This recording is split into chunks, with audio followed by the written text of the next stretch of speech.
Hermanos y hermanas, acérquense. Lo que estoy a punto de revelarles esta noche no es una simple historia bíblica. Es un misterio que ha permanecido oculto entre las páginas sagradas durante milenios. Un secreto tan perturbador que pocos se atreven a hablar de él desde el púlpito. Antes de continuar, les pido que compartan este mensaje con alguien que necesite escucharlo. Suscríbanse a este canal, porque las verdades que revelaremos aquí no las encontrarán en cualquier lugar.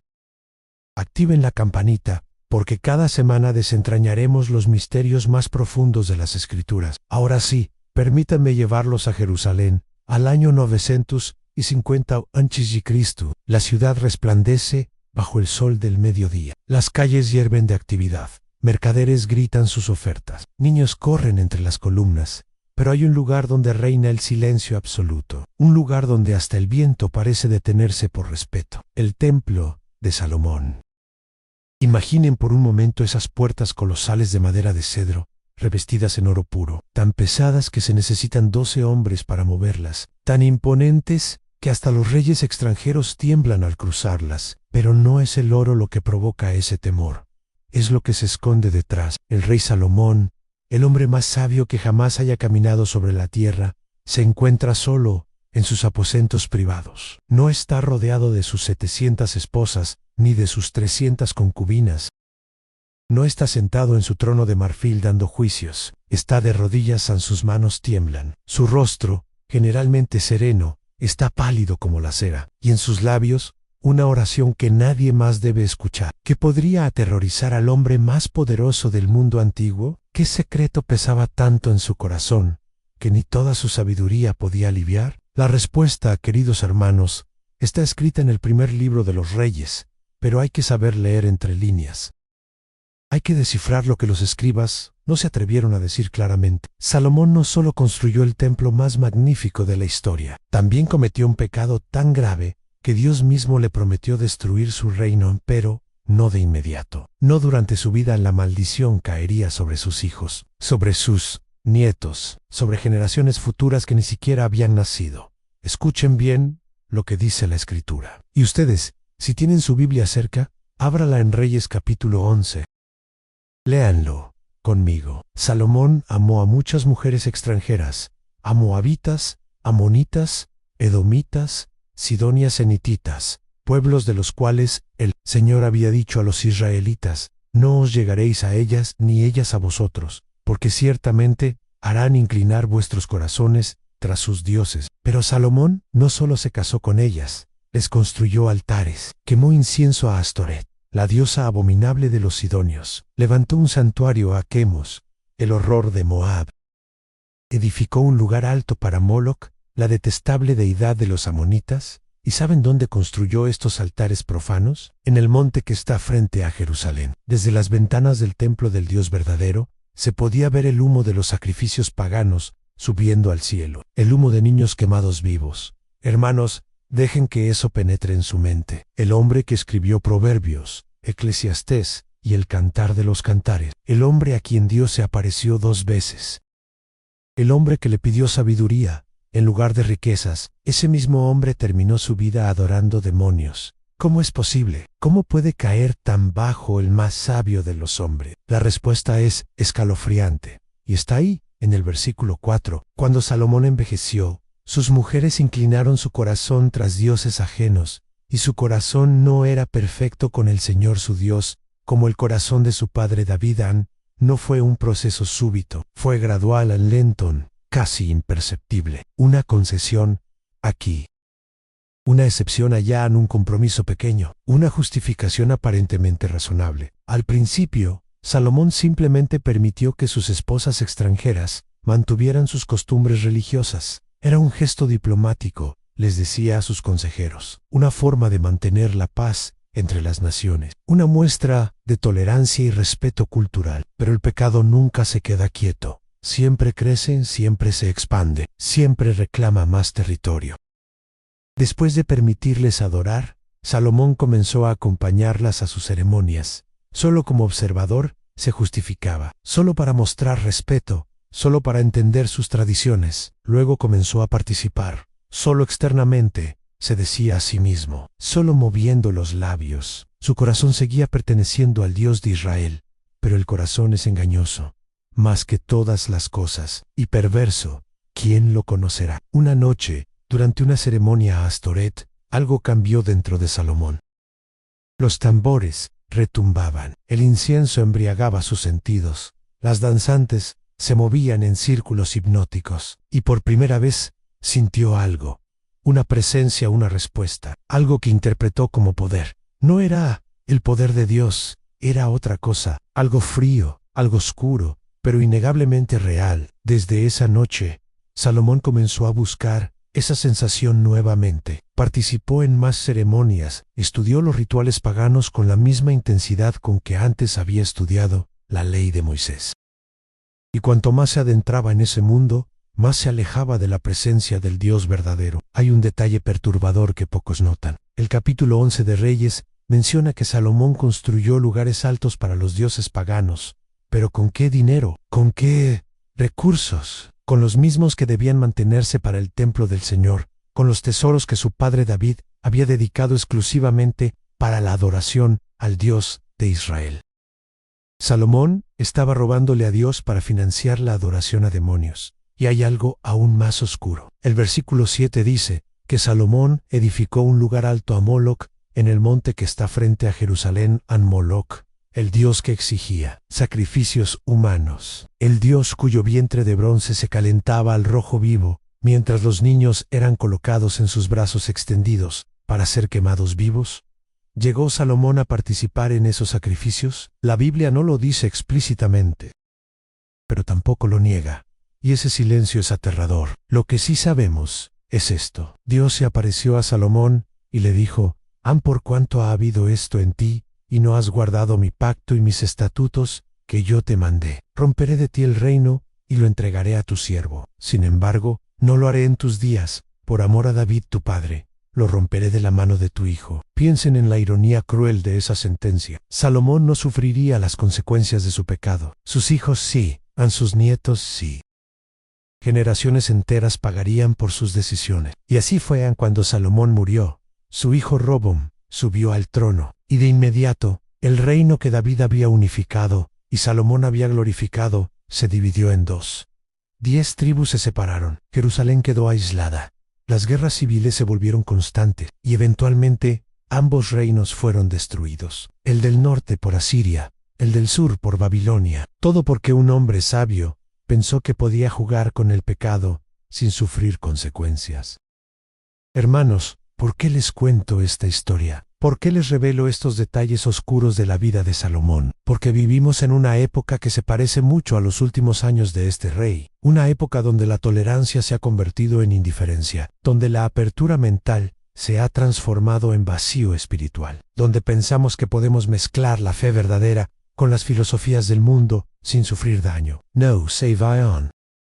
Permanezcan conmigo hasta el final, porque lo que viene es la parte más importante de esta historia, la lección que puede salvar su alma y la de su familia. Salomón comenzó su reinado buscando la sabiduría de Dios, lo terminó consultando hechiceros y participando en rituales paganos. ¿Cuándo exactamente se perdió? ¿En qué momento cruzó la línea? Esa es la pregunta equivocada, porque no hay una línea, hay 1000 líneas pequeñas, 1000 concesiones insignificantes, 1000 justificaciones aparentemente razonables. El enemigo de nuestras almas no llega gritando, ven, adora a Satanás. Llega susurrando, solo esta vez. No pasa nada, Dios, entiende, eres humano, necesitas un poco de diversión, un poco de placer, un poco de libertad. Salomón no se despertó un día y decidió adorar demonios. Comenzó permitiendo pequeñas semillas de idolatría en su corazón. Y esas semillas crecieron hasta convertirse en árboles gigantescos que ahogaron su fe. ¿Cuáles son esas semillas en nuestra vida? Para algunos es el entretenimiento. Pensamos que podemos llenar nuestras mentes con contenido que glorifica la violencia, la inmoralidad y la rebeldía contra Dios sin que afecte nuestra espiritualidad. Salomón también pensó que podía observar rituales paganos sin contaminarse. Para otros es la avaricia. Trabajamos tanto persiguiendo riquezas que no tenemos tiempo para orar, para leer la palabra, para congregarnos. Salomón también fue el hombre más rico de su tiempo, y su riqueza se convirtió en su trampa. Para otros son las relaciones. Nos enamoramos de personas que no comparten nuestra fe, y pensamos que podemos mantener nuestra devoción a Dios mientras vivimos con alguien que sirve a otros señores. Salomón también amó a mujeres que no conocían al Dios verdadero, y ellas desviaron su corazón. La historia de Salomón no es solo una advertencia. Cuando la leemos honestamente, nos vemos reflejados en ella, pero hay esperanza. Y está precisamente en el contraste entre Salomón y su padre David. David también pecó gravemente. Adulterio con Betsabé, asesinato de Urías, orgullo al hacer el censo del pueblo, pecados terribles, pecados que también trajeron consecuencias devastadoras. Pero ¿saben cuál fue la diferencia entre David y Salomón? El arrepentimiento. Cuando el profeta Natán confrontó a David, el rey no buscó excusas.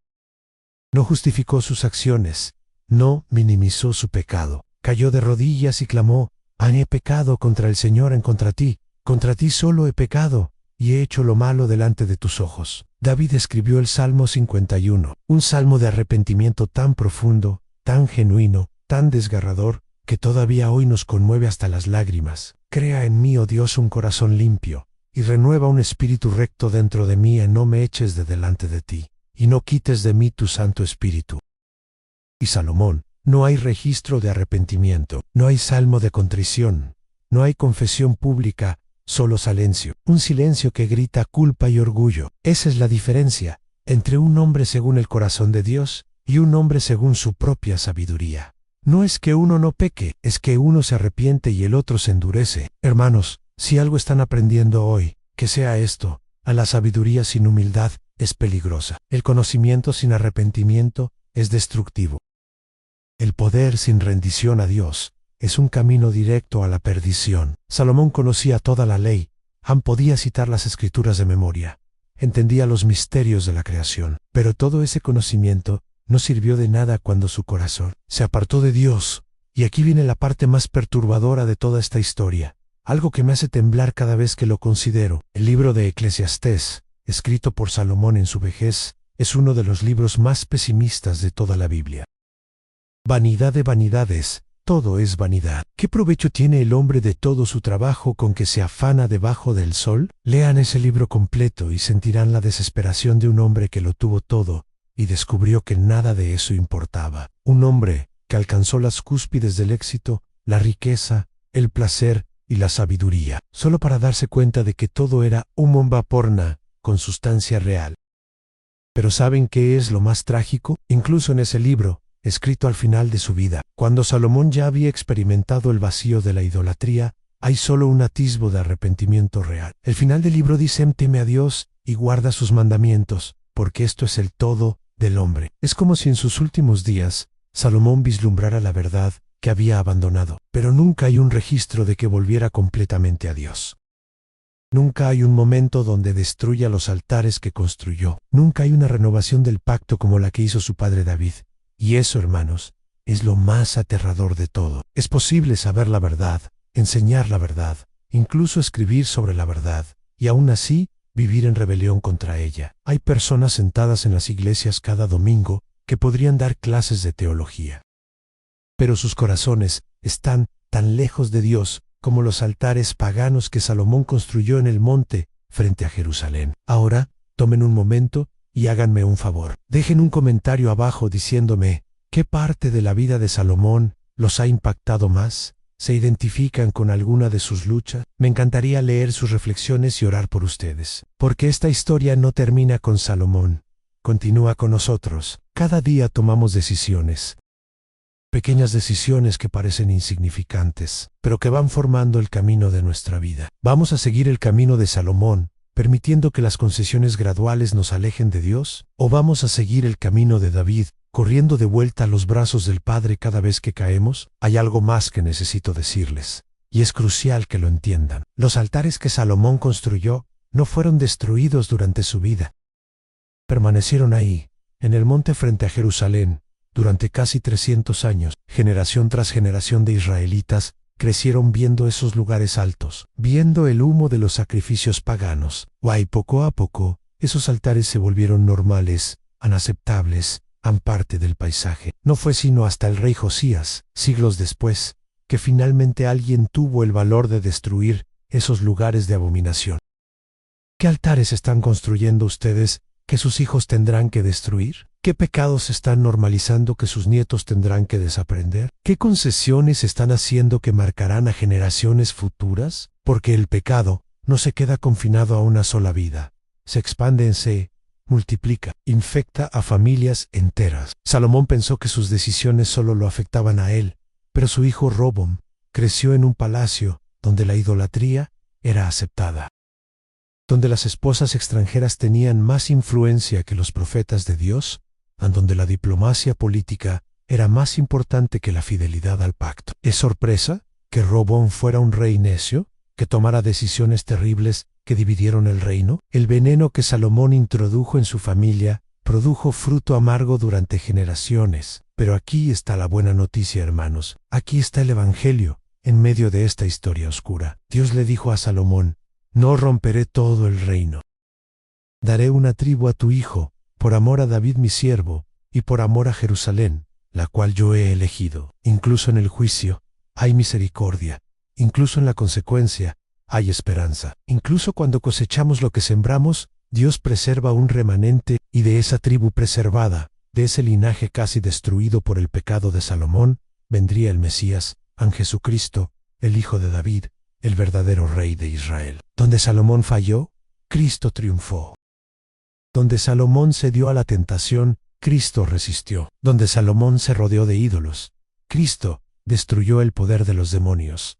Jesús enfrentó tentaciones que Salomón nunca conoció. Ayunó 40 días en el desierto, mientras Satanás le ofrecía todos los reinos del mundo. Guay Cristo dijo: vete, Satanás, porque escrito está: al Señor tu Dios adorarás, y a Él solo servirás. Salomón, el hombre más sabio, cayó, pero Cristo, la sabiduría de Dios hecha carne, se mantuvo firme. Y esa es nuestra esperanza.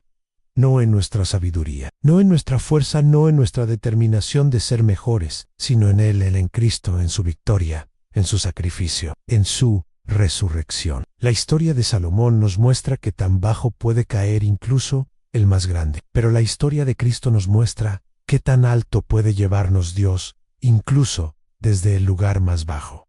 Si hoy sienten que han ido demasiado lejos, si piensan que han construido demasiados altares, si creen que han hecho demasiadas concesiones, escuchen esto: no es demasiado tarde para volver. En David volvió, y Dios lo restauró. No le quitó las consecuencias, pero sí le devolvió su presencia. Y esa presencia vale más que 1000 reinos. Salomón no volvió ni murió rico pero vacío, poderoso pero miserable, sabio pero perdido. La pregunta es: ¿qué van a elegir ustedes? Porque el tiempo se acaba. Los años pasan más rápido de lo que pensamos. Un día despertamos y nos damos cuenta de que hemos vivido décadas lejos de Dios. Y entonces nos preguntamos: ¿cómo llegamos ahí? No llegamos ahí de repente. Llegamos ahí con 1000 pequeñas decisiones, 1000 concessions, 1000 justificaciones, pero también podemos volver con 1000 pequeñas decisiones, 1000 actos de obediencia, 1000 momentos de arrepentimiento genuino. Antes de terminar, quiero que hagamos algo juntos, algo que puede cambiar el rumbo de su vida. Cierren los ojos por un momento. Ahora mismo, ¿dónde están? Y pregúntense honestamente: ¿qué altares he construido? ¿Qué ídolos he permitido en mi corazón? ¿Qué concesiones he hecho que me están alejando de Dios? No tienen que decírmelo a mí, ni siquiera tienen que decírselo a nadie más, pero díganle a Dios ahora, con honestidad brutal, sin excusas, sin justificaciones. Y luego, hagan lo que David hizo. Clamen crea en mí, oh Dios, un corazón limpio, renueva un espíritu recto dentro de mí. Porque Dios no rechaza un corazón contrito y humillado. Esa es su promesa, y Dios no puede mentir. La historia de Salomón terminó en tragedia, pero la suya no tiene que terminar así. Todavía tienen tiempo, todavía hay esperanza, todavía hay misericordia disponible. Pero no demoren, no asuman que tendrán mañana para arrepentirse. No piensen que pueden jugar un poco más con el pecado antes de volver a Dios. Salomón probablemente pensó lo mismo. Y antes de que se diera cuenta, había pasado décadas adorando demonios. Hermanos, los dejo con esta última reflexión. Si esta historia los ha conmovido, si algo en su corazón se ha movido mientras escuchaban estas palabras, no ignoren ese llamado. Es el Espíritu Santo tocando a la puerta de su corazón. Abran, dejen entrar a Cristo, permítanle limpiar los altares, permítanle destruir los ídolos, permítanle restaurar lo que el pecado ha destruido, y compartan este mensaje. Porque conocen a alguien que necesita escucharlo, alguien que está construyendo altares en su vida, alguien que está haciendo concesiones, alguien que está siguiendo el camino de Salomón sin darse cuenta. Suscríbanse para más historias que revelan las verdades ocultas de las Escrituras, porque hay más, mucho más que necesitan saber. Misterios que cambiarán su forma de ver la Biblia, verdades que transformarán su vida. Que Dios los bendiga, que los guarde, que les dé la gracia de volver a Él cada vez que se alejen, y que nunca, nunca permitan que su corazón se enfríe como el de Salomón. La sabiduría más grande no es saber mucho, es saber a quién servir, y servir solo a Él hoy y siempre. Hasta la próxima, hermanos. Que la paz de Cristo esté con ustedes.